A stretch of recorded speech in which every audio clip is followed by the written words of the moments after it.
this is going on. I've had thousands of emails since we went on the radio. People who have never seen these pictures that you have seen, that have also experienced things like this firsthand, who know this is happening, who are deathly afraid to say anything, who have been threatened and beat up, and worse. This is not the first time this has happened. This isn't about me. I'm not important. What's important is this stuff has to come out. We need to quit listening to those who say nothing is going on. We need to wake up and look with different eyes and learn that there's things that do go bump in the night that we can't explain. I'd like to take this opportunity to read to you something, Jonathan, we could call it a dream. I think it was much more powerful than that.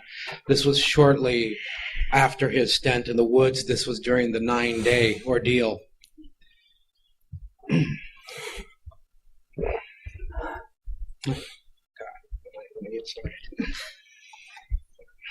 I fell into a deep sleep. In my dream, I was drifting through a tunnel of light and pulsing energy. I could see the universe dotted with bright stars at the end of the tunnel.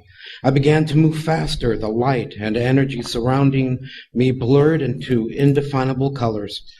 Sound became visible. My speed continued to accelerate. I felt myself stretch into what felt like pure energy. And before I realized it, I was out of the tunnel and somewhere else in space. I passed through gaseous clouds and protomatter. My forward motion began to slow, and the stars went from stretched bolts of light to masses of glowing energy. Soon I found myself flying over a large ball of fire. Its intensity should have blinded me. Somehow I was protected. Everything seemed so real that I never questioned my place there. I simply belonged. It was if I made this voyage every night. I passed what had to be the sun of a solar system. That's when I saw it, a planet not unlike our own, but smaller in size. How I knew this, I couldn't say. But here, information seemed to be a part of the strange journey. They were facts I had no way of knowing, data that had not been obtained through the process of learning, but somehow were bestowed upon me by means as mysterious to me as the origin of the universe. I was floating above some sort of city. Its awesome beauty was beyond anything I had ever seen. Mountains covered in purple and green, surrounded by cyclopean towers and large glass spires. Floating crystal tubes filled the azure sky. I could see clearly within them. What I saw were people who appeared to be considerably taller than ourselves. The color of their skin was bluish-gray in hue, and they all had staffs of green fire. I'll explain why it's so hard.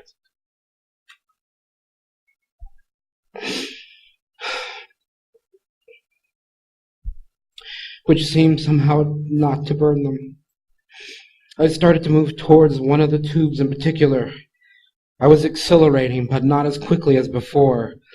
I could do nothing to change my direction, and was in fear that I would collide with the thing.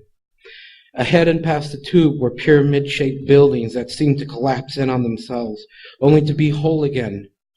Were they actually moving, or was this a trick of design? For some unknown reason, I began to feel nervous. I did not want to see what was in the tube that I was quickly approaching.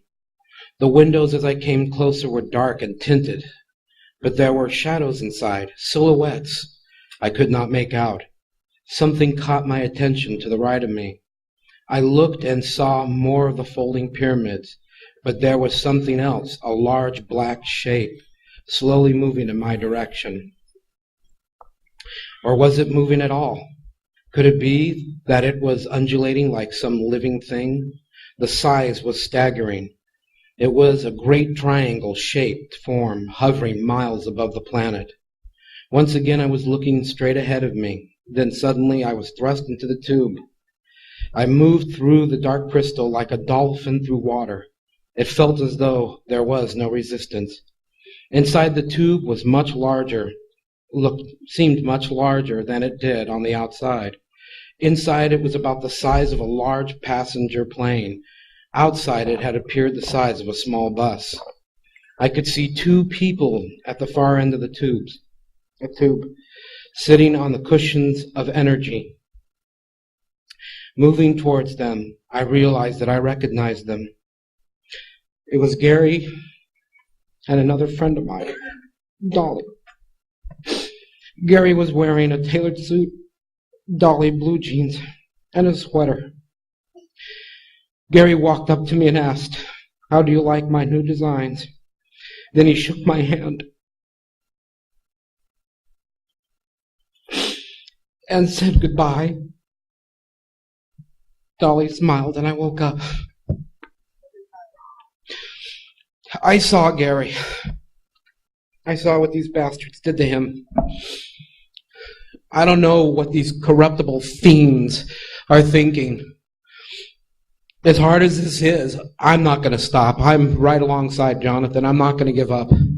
We have to get this information out, whatever the cost, or we're all going to live our blind little lives alone. And that's not going to happen to me.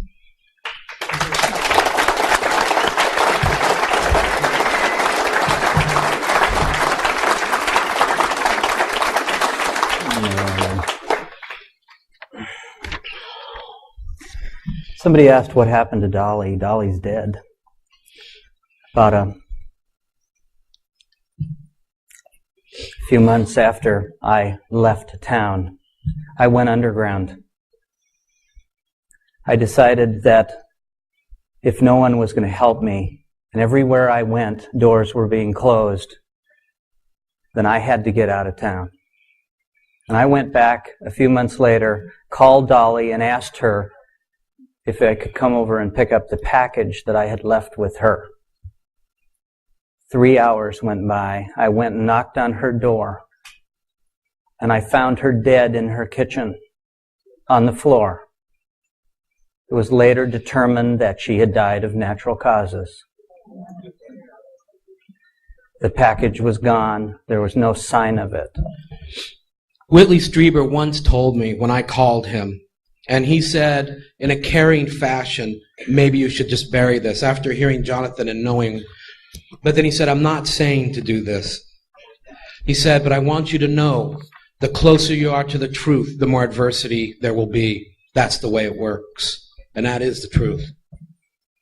I have sent the message out everywhere I've gone, but this will not stop with me. It's not about me. This tape is in other places, Art Bell, and a whole lot others. There have been people helping me, which I call the Alliance. From time to time, they have supported me, they have hidden me, they have clothed me. From time to time, I have lived in my car. And it's been hard. I have been run off the road. I have been chased in buildings. I have been picked up and thrown in a room and beaten up 3 times and drugged since this has happened. And for what? Because I have something that somebody wants. Because when I found this thing in the woods, I found a piece of hardware that I call the link,